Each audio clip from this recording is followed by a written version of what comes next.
Hello, good morning, student. So, today we are going to discuss a chapter 17. The chapter name is Money and the Financial System. So, let's start this chapter with a short introduction here. The word money is derived from the Latin word moneta, and it is said that in the Rome, goddess Juno herself was called the moneta. In the beginning, in the Rome, the work of the coinage was done within the Solomon temple of the Juno, the goddess of gold. The money in Latin was called the pecunia, which has organized it from the word peucus and the meaning of which is animal wealth. अब देखिए यहाँ पे जो बात की गई है कि वो जो मनी वर्ड है वो कहाँ से डिराइव्ड हुआ है. तो मनी जो है एक लैटिन वर्ड से डिराइव्ड हुआ है जिसे कि मोनेटा कहा जाता है. और मोनेटा जो थी वो खुद एक देवी थी पैसों की, जो कि रोम में उनकी पूजा की जाती है. But it is very difficult to say when, where is under the circumstances the money was invented, and the history of the development of the form of money which we have today is very long. In ancient time, the men too could not produce all the commodities of its requirement. Therefore, he started to exchange the goods produced by him with the barter prevailed for a long time. The several difficulties of the barter system arose with the time. The major problem of this system was the availability of such a person who could accept the commodity produced by a person and could make availability and the commodity required by him. So such goods were discovered which could be accepted by all. In the beginning of the cow, goat, shell, fish, bones, skin of the animal, ivory, etc. were accepted as a unit of a money. But this system also brought many difficulties with it. For example, lack of standardization, difficult of storing, etc. So this system inspired the use of a metal, such as the result in the use of a metal started in the form of coin, which solved the many problems. The king and the emperor fixed the weight and size, the color and shape of the coin to keep check in the forgery, and these coins were certified by the government through the stamping, gold, silver, copper, etc. Metals were extensively used as the coins. The difficulty of a metallic currency arose with the time. As a result, along with the development of a banking system, paper currency was also develop. अब देखिए यहाँ पे बात की जा रही है currency की. तो करेंसी किस तरह से बनी और कब से इसका सिस्टम शुरू हुआ. हम कहीं ना कहीं जो है पहले बार्टर सिस्टम यूज़ करते थे. बार्टर सिस्टम वो सिस्टम होता था जब वहाँ पे सामान के बदले सामान दिया जाता था. यानी सपोज़ अगर आपको गेहूँ की ज़रूरत है तो आप किसी को चावल देंगे तो वो आपको गेहूँ देगा. तो इस तरह से बार्टर सिस्टम चला आ रहा था. पर ये एक प्रॉपर सिस्टम नहीं था क्योंकि इसमें कोई स्टैंडर्डाइजेशन नहीं था और कहीं ना कहीं स्टोरेज की भी प्रॉब्लम आ रही थी. तो इस चीज़ से बचने के लिए हमने क्या करना शुरू किया, मनी का यूज़ करना शुरू किया, जो कि एक मेटल का बना होता था. जो भी एम्परर्स या राजा जो गवर्नमेंट होती थी वो क्या करती थी, उसे का एक फ़िक्स्ड वेट, साइज़ और कलर जो है शेप होता था वो एक फ़िक्स कर दी थी ताकि कोई फॉर्जरी ना हो और उसे एज अ करेंसी यूज़ किया जा सके. और अब मॉडर्न टाइम में आप देखेंगे अब आपको पेपर करेंसी भी दिखाई देगी यूज़ करने के लिए. Now here we see the expansion. अब देखिए इवोल्यूशन ऑफ मनी किस तरह से हुआ, क्या क्या चीज़ें आई उसमें, किस तरह से आई, उन सारी चीज़ों के बारे में बताया गया है. लाइक पहले जो था बार्टर सिस्टम था, उसके बाद से जो है मेटालिक मनी आई, फिर पेपर करेंसी आई, क्रेडिट मनी आई, चेक आया, प्लास्टिक मनी आई. तो उसमें क्या क्या चीज़ें आई उन सारों के बारे में यहाँ पे बताया गया है. Now we see the definition and function of money. Scholars have defined a money in several ways on the basis of the function and the nature of money. The main definition of money are as follows. According to the Professor Marshall, money include all those commodities which is particular time or place undoubtedly can be accepted as the consideration for goods and the services as means of a different payments. According to the Professor Fry, the money is that commodity which is means of exchange and can be freely transferred and ordinarily accepted as a means of the final payment debts. अब देखिए यहाँ पे money के बारे में जो है काफ़ी ज़्यादा एलेबरेट किया गया है कि मनी क्या है, किस तरह की कमोडिटी है और इसे किस तरह से एक्सेप्ट किया जा सकता है और किस तरह से ये एक्सेप्टेबल है. अब इसके साथ साथ जो है देखिए इसमें डिफरेंट वे जो है बताए गए हैं किस किस वे में इस चीज़ का यूज़ हो रहा है, किस तरह से इसकी वैल्यू है जो की जा रही है. It is apparent from the above definition that the money has an important place in the modern age. The money performs the several functions in the economy, and the main function of money are as follows. Medium of exchange.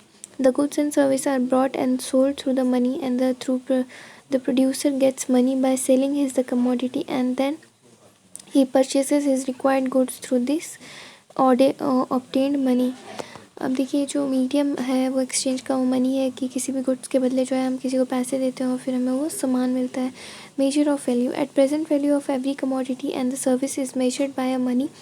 Price of all commodity and the service in the market are expressed in the terms of money only. It is an important function of money. Transfer जो कर रहे हैं हम, purchasing power, ये सारी चीज़ें store कर रहे हैं परचेसिंग पावर को, तो ये सारी चीज़ें जो है इसके अंदर ही आती है. Like according to the human nature man want to save the money with the deal a major crisis. तो हम कहीं ना कहीं बैंक में से डिपॉजिट कर पा रहे हैं. सो ये सारी चीज़ें जो है इससे रिलेट करती हैं. Now we see the financing system and the institutions. People in their daily life need money to fulfill their daily requirement.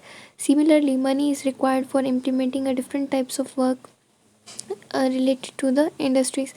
अब ये बताया जा रहा है कि कौन कौन से ऐसे फाइनेंसिंग सिस्टम है जो अलग अलग इंस्टीट्यूशंस में यूज़ किया जाता है, किस तरह से इसका काम हो रहा है. हम जैसा कि देख सकते हैं हम कहीं ना कहीं पैसे जो है बैंक्स में यूज़ करते हैं, इंश्योरेंस कंपनी में जो होते हैं.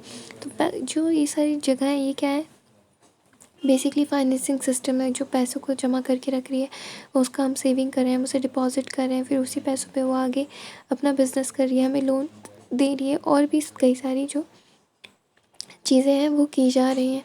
तो इस तरह से जो है इसका जो है यूज़ हो रहा है और इस तरह से वो आगे बढ़ रहे हैं.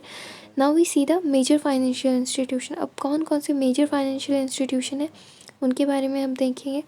The major financial institution of the public and private sector functioning in the India are of banks, insurance company, साहूकार, ज़मींदार, self help group and the chit funds and other thing.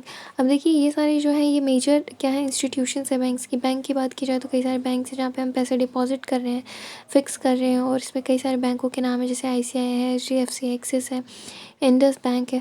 तो ये सारे बैंक्स जो है कहीं ना कहीं पैसे जो है अपने पास सेव कर रहे हैं, और सेव करने के बाद वो हमारा एवरेज जो पोर्शन है या जो हमारा फिक्स पोर्शन है उसे क्या कर रहे हैं वो आगे पर्पज़ के बिज़नेस के लिए यूज़ करें. इंश्योरेंस कंपनी के पास जो है हम हर ईयर ये इंश्योरेंस का पैसा जमा करें. जब भी कोई ऐसी कैलेमिटी या इस तरह की प्रॉब्लम आ रही तो इंश्योरेंस कंपनी हमें रिटर्न में पैसे दे रही है.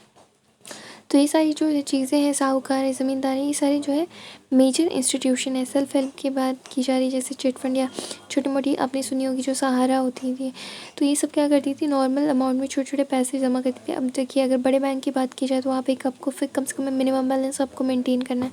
पर जो गरीब लोग हैं जो काफ़ी ज़्यादा पुअर हैं, क्या वो उतना ह्यूज अमाउंट मेंटेन कर पाएंगे? नहीं. तो उनके लिए छोटे छोटे बैंक बनाए गए जैसे चिट फंड हो गए, सहारा हो गया, सेल्फ हेल्प ग्रुप हो गया. तो इस तरह में क्या होता है लोगों को जो है सारी चीज़ें मिल पाती है. छोटा छोटा अमाउंट का लोन मिल सकता है, छोटे छोटे अमाउंट वो उसमें सेव करके रख सकते हैं. तो इस तरह से जो है काफ़ी हेल्पफुल है.